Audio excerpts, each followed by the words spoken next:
Plus de 40,3 millions d'hommes, de femmes et d'enfants sont victimes d'esclavage moderne, y compris de la traite des personnes à travers le monde. Mais savez-vous réellement ce qu'est la traite des personnes?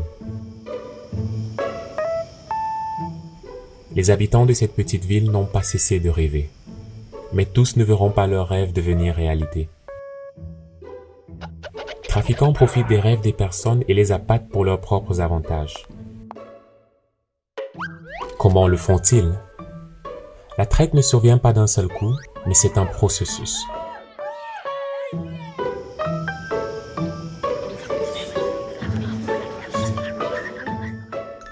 Il y a d'abord l'acte des trafiquants. Celui-ci comprend le recrutement et le transport des victimes vers le lieu où elles seront exploitées sans que les autorités le sachent et la réception des victimes d'autres trafiquants. Mais pourquoi les victimes ne s'enfuient-elles pas ou ne disent-elles pas non? Parce que les trafiquants utilisent différents moyens. Ils menacent les victimes ou les forcent à suivre leurs ordres, les enlèvent ou les trompent et abusent de leur pouvoir. Parfois, les trafiquants promettent de petites sommes d'argent ou des avantages pour amener la victime à coopérer. Et pourquoi les trafiquants font-ils cela? Le but de la traite est l'exploitation. C'est cela la traite des personnes. Le voisin de cet homme lui dit qu'il a un bon emploi pour lui dans un projet de construction très sûr et qu'il sera très bien payé. Avec plus d'argent, il peut réaliser ses rêves. Celui-ci accepte de prendre le travail. Quelques jours plus tard, l'ami du voisin vient le chercher et ils se rendent en voiture sur le chantier du projet de construction, situé très loin de chez lui. L'homme commence immédiatement le travail, sans formation ni équipement de protection, sans manger ni boire assez et avec très peu de pauses.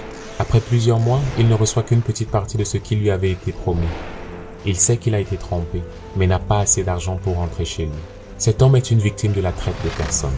Il a été recruté par son voisin et s'est fait avoir en pensant qu'il allait travailler dans un projet de construction sûr avec un bon salaire. Au contraire, il a été forcé à de longues heures de travail dans des conditions dangereuses, presque sans argent, alors que d'autres profitaient de sa situation pour l'exploiter. Un jour, alors qu'elle cherchait un emploi en ligne, cette femme tombe sur une offre d'emploi dans un restaurant d'une grande ville. Sa candidature est acceptée et son employeur décide de prendre en charge son voyage. Elle est accueillie à l'aéroport et immédiatement conduite dans un quartier qui ne ressemble en rien à ce à quoi elle s'attendait. Dès qu'elle rentre, la porte est fermée et verrouillée. Elle est forcée de se livrer à des actes sexuels contre sa volonté. Elle est piégée.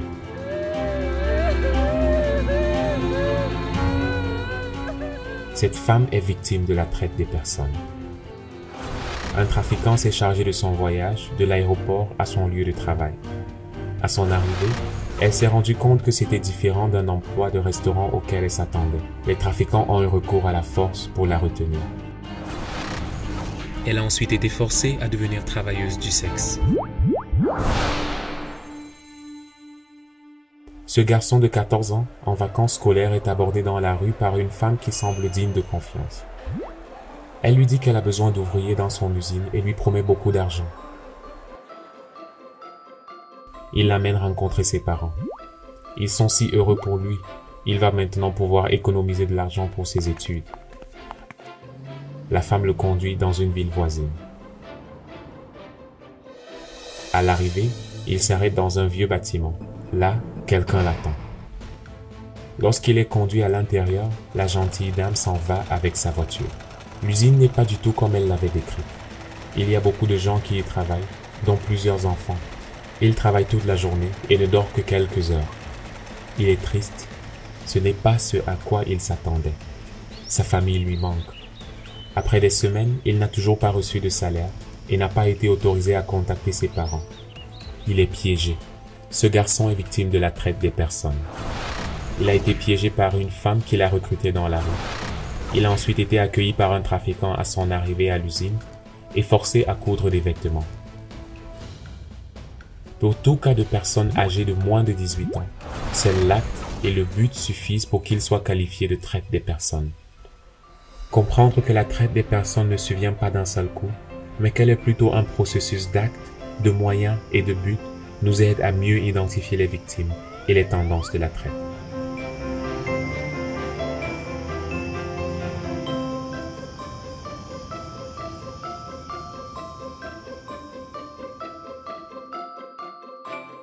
La traite des personnes nous concerne tous.